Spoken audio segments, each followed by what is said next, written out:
Imagine a moment in history when freedom felt real, when a nation stood at the edge of transformation.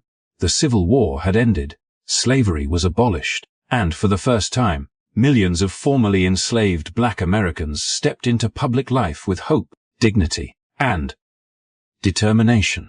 They voted, they built schools, they held public office.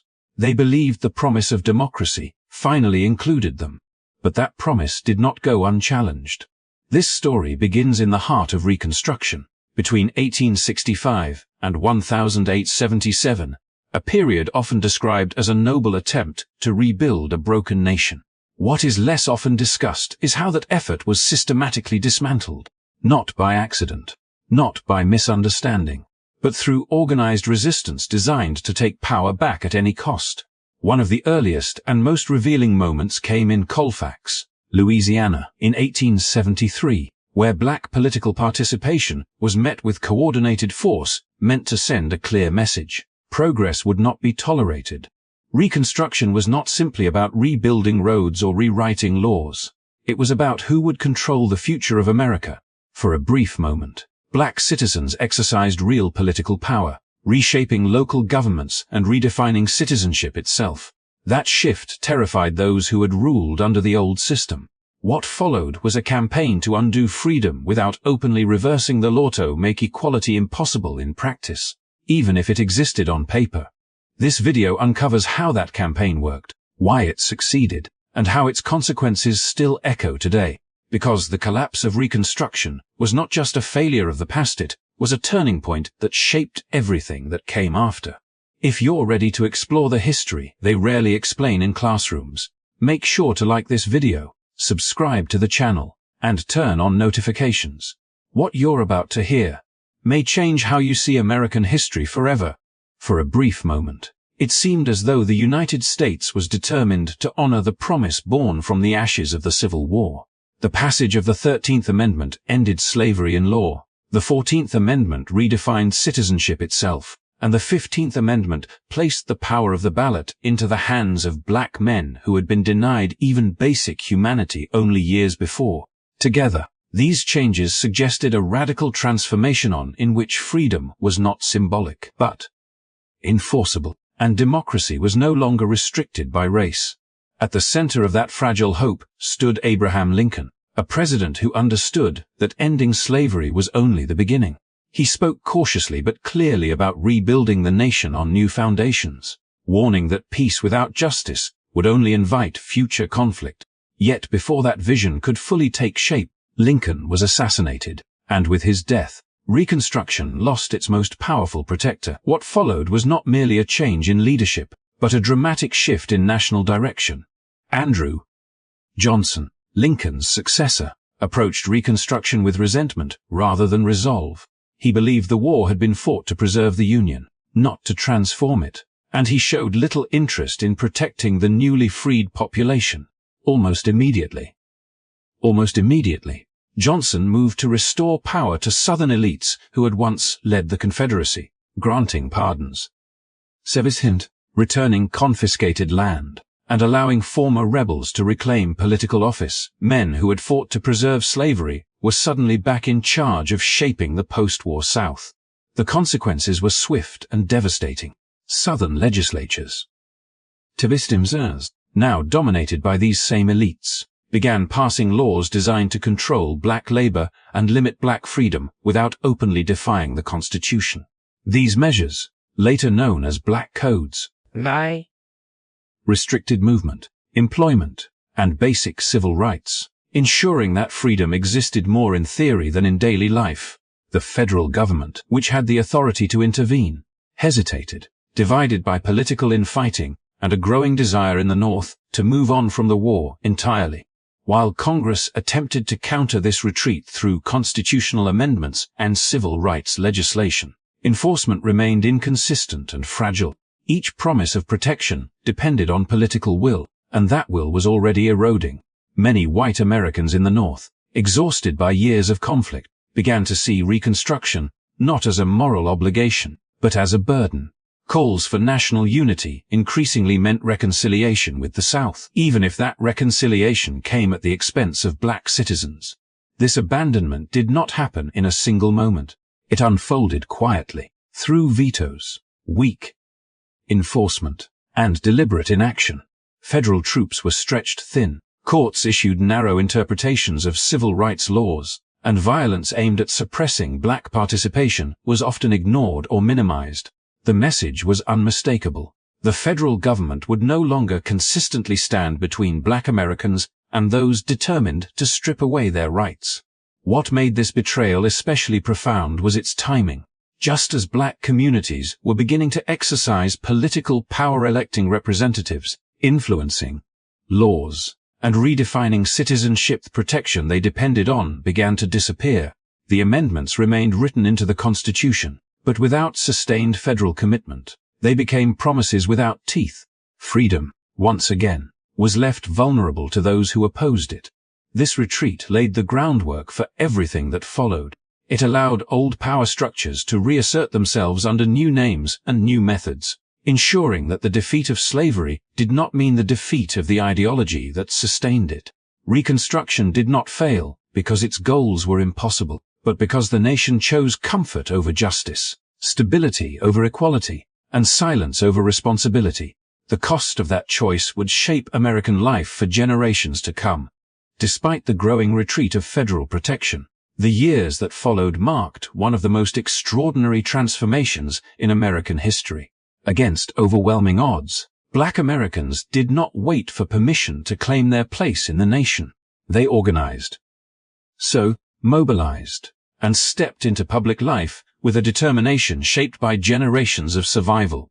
Reconstruction became more than a political experiment. It became a lived reality in which formerly enslaved people redefined what freedom looked like in practice. Across the South, black men registered to vote in numbers that stunned observers. In many regions, they formed the majority of the electorate almost overnight, reshaping elections and challenging the long-standing assumption that political power belonged to only one group. Voting was not seen as a symbolic gesture, but as a declaration of belonging, a public claim to citizenship in a country that had long denied it. For the first time, ballots replaced chains as instruments of agency. That political awakening did not stop at the voting booth. Black candidates ran for office and won, not as tokens, but as representatives of their communities. More than 2,000 black officials served at local, state, and national levels, holding positions ranging from sheriffs and mayors to members of Congress. These leaders brought with them first-hand knowledge of injustice and an urgent commitment to reform. Laws were debated, budgets were drafted, and public institutions were reshaped by voices that had once been silenced. Economic and social progress followed close behind. Schools rose where none had existed before, offering education to children who had been forbidden from learning to read only a decade earlier. Churches became centers of civic life, blending spiritual leadership with political organization and mutual aid. Small businesses, newspapers, and farming cooperatives emerged, fostering networks of support that strengthened entire communities. For many, this period represented the first real taste of stability, dignity, and hope. Yet this rapid progress carried consequences. To those who had long equated power with dominance, the sight of black citizens voting, governing, and building institutions felt like an upheaval of the natural order. Reconstruction was no longer an abstract policy debate. It was visible in courthouses, classrooms, and town halls across the South.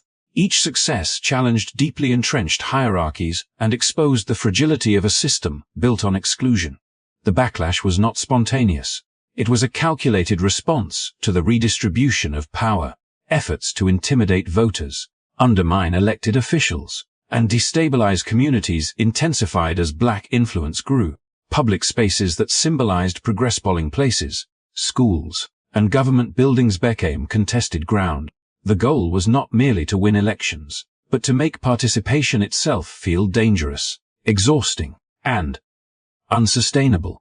What makes this moment so critical is not only the scale of black achievement, but the clarity it provides about what was at stake. Reconstruction demonstrated, coupled line-turned bull, however, briefly, that a more inclusive democracy was possible. It revealed how quickly communities could thrive when granted access to rights, education, and representation. At the same time, it exposed how fiercely those gains would be resisted when they threatened established power. This chapter of Reconstruction stands as both proof and warning. It proves that Black Americans were not passive recipients of freedom, but active architects of change. And it warns that progress, when left unprotected, invites opposition from those unwilling to share power. The remarkable gains of this era did not collapse due to lack of vision or effort, but because their success challenged a system determined to survive at any cost. As Black political power expanded and communities began to reshape the South, opposition hardened into something far more organized and deliberate. What had started as resentment quickly evolved into coordinated movements designed to reverse Reconstruction by force and intimidation. Groups such as the Ku Klux Klan, the White League, and the Red Shirts did not emerge as scattered mobs acting on impulse. They formed as structured networks with leadership, strategy, and a shared goal to dismantle democracy where it no longer served their interests. These organizations understood that they did not need to overturn the Constitution to regain control. Instead, they focused on the people who gave those laws meaning.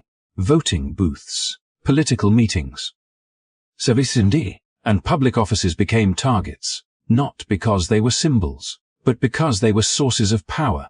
The aim was simple and ruthless: make political participation so dangerous that Black citizens would be forced out of public life, not by law, but by fear. Election seasons became moments of intense pressure. Armed patrols appeared near polling places, watching closely who dared to show up. Community leaders were singled out, their influence undermined through threats and public displays meant to send a broader message. Violence was not random. It followed a pattern, striking where it would have the greatest political impact. A single attack could silence an entire neighborhood, convincing hundreds that the cost of participation was too high. What made these tactics especially effective was the way they blended into everyday life. These groups often operated openly, drawing support from local elites, law enforcement, and political figures who shared their goals or chose not to interfere. By presenting themselves as defenders of order, they reframed intimidation as stability and framed equality as chaos.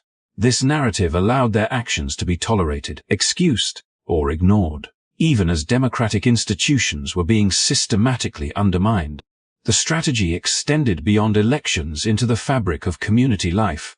Schools that represented progress were targeted, meetings were disrupted, and families were pressured into silence. The goal was not simply to remove Black officials from office, but to erase the conditions that made their leadership possible. Without safety, education, or economic security, political power could not survive. These efforts succeeded not because they were universally supported, but because they were rarely challenged with sustained force. As federal oversight weakened, these groups filled the vacuum, presenting themselves as the final authority in regions where the law no longer offered protection. Their actions revealed a harsh truth about democracy during Reconstruction. Rights written on paper could be nullified when those tasked with enforcing them chose to look away. Over time, the impact became unmistakable. Voter turnout dropped sharply. Black officials were driven from office, and Reconstruction governments collapsed one by one. What had once appeared as a growing, multiracial democracy was reduced to a shadow of its former promise. Control returned not through persuasion or policy, but through systematic pressure applied at the local level. This period exposes how fragile democratic progress can be when it threatens established hierarchies. The violence carried out by these groups was not an expression of chaos, but a calculated response to change. It was an attempt to redefine who democracy was meant to serve by determining who was allowed to participate. By understanding this chapter, it becomes clear that the collapse of Reconstruction was not the result of public indifference alone, but of organized resistance that recognized the power of fear as a political weapon. These groups did not merely oppose Reconstruction. They re-engineered the political landscape to ensure that equality could not survive without constant protection. Their success reshaped the South and set the stage for a system that would endure long after Reconstruction itself had faded from memory. As pressure mounted across the South and Reconstruction governments struggled to survive, the final blows did not come from the streets alone, but from institutions meant to uphold justice and stability. By the mid-1870s, the fate of Reconstruction rested not only in elections and communities, but in courtrooms and political negotiations far removed from the people whose lives were most affected. It was here, quietly and decisively, that federal commitment to equality unraveled. The Supreme Court played a central role in this turning point. In 1876, the case of United States v. Cruikshank reached the nation's highest judicial authority, originating from violence connected to a contested local election in Louisiana. At stake was a fundamental question. Did the federal government have the power to protect citizens when states failed to do so? The court's answer reshaped the future of Reconstruction by ruling that civil rights protections applied only to actions taken by states, not individuals. The court sharply limited federal enforcement. Responsibility was handed back to state governments that had already demonstrated little interest in protecting black citizens or upholding multiracial democracy. The impact of this decision extended far beyond legal theory. It sent a clear signal that federal intervention would be rare, cautious, and easily constrained. Protections that had once seemed guaranteed were now dependent on local authorities, many of whom were openly hostile to the changes Reconstruction had brought. The Constitution still promised equality, but the mechanisms to defend it were quietly withdrawn. Rights remained in writing, yet enforcement became optional, almost simultaneously. Labeled national politics delivered the final confirmation that Reconstruction was no longer a priority. The presidential election of 1876 exposed deep divisions within the country and produced no clear winner. As tensions escalated, political leaders sought resolution not through renewed commitment to democratic principles, but through compromise. Behind closed doors, an agreement was reached that would determine the nation's direction for generations. The Compromise of 1877 resolved the election dispute by awarding the presidency to Rutherford B. Hayes, but at a profound cost. In exchange for Southern political support, federal troops were withdrawn from the South, effectively ending Reconstruction enforcement. These troops had represented the last consistent barrier between vulnerable communities and local forces determined to restore old hierarchies. Their removal was framed as a step toward national unity, but in practice, it marked a withdrawal of responsibility. What followed was not sudden chaos, but a steady consolidation of power. Reconstruction governments collapsed one by one, not because their ideas had failed, but because the federal government no longer stood behind them. Institutions that had briefly reflected broader participation were reshaped to exclude it once again. Courts offered little recourse, and national leaders emphasized reconciliation over accountability. This moment is critical to understanding why Reconstruction ended the way it did. The collapse was not inevitable. It was the result of deliberate choices made at the highest levels of government, choices that prioritized political stability over equal protection. By narrowing the reach of federal authority and removing its presence from the South, the nation effectively accepted a system where rights could exist without safeguards. The consequences of these decisions were long-lasting. Without federal enforcement, earlier gains became fragile, easily undermined by local laws and practices that followed. What had once been defended as a moral obligation was now treated as a closed chapter, best left to the past. Reconstruction was not defeated on the battlefield or at the ballot box alone. It was dismantled through legal interpretation and political negotiation. This chapter reveals a sobering truth about democracy. Progress depends not only on laws and amendments, but on sustained commitment to their enforcement. When that commitment fades, even the most transformative reforms can be undone. The Supreme Court's ruling and the Compromise of 1877 did not merely end Reconstruction. They redefined the limits of federal responsibility, shaping a future in which equality would have to be fought for all over again. When Reconstruction finally collapsed, its destruction did not create a pause in history, it created a new system. What replaced it was not chaos, but order of a different kind, one carefully designed to preserve power while avoiding the language of slavery. This system became known as Jim Crow, and it shaped nearly every aspect of American life for generations. The promise of equality, written into the Constitution, remained, but in daily reality it was steadily stripped away through laws, policies, and practices that ensured exclusion without openly naming it. Segregation became the foundation. Public spaces were divided, opportunities restricted, and entire communities boxed into positions of permanent disadvantage. At the same time, mass disenfranchisement erased black political power almost completely. Voting requirements were rewritten to appear neutral while functioning with precision, shrinking voter rolls and silencing voices that had briefly reshaped democracy. What had once been achieved through participation was undone through procedure. Economic loss followed just as systematically. Land was taken, businesses destroyed, access to credit denied, and wealth passed down through generations was interrupted or erased. This was not an accident of history, but a continuation of the same struggle over power that defined the end of Reconstruction. By controlling who could vote, who could own property, and who could access opportunity, the system ensured that progress would be slowed, contained, and redirected. Over time, these structures became normalized. Courts upheld segregation. Institutions enforced inequality. Violence faded from headlines but remained present in quieter, more bureaucratic forms.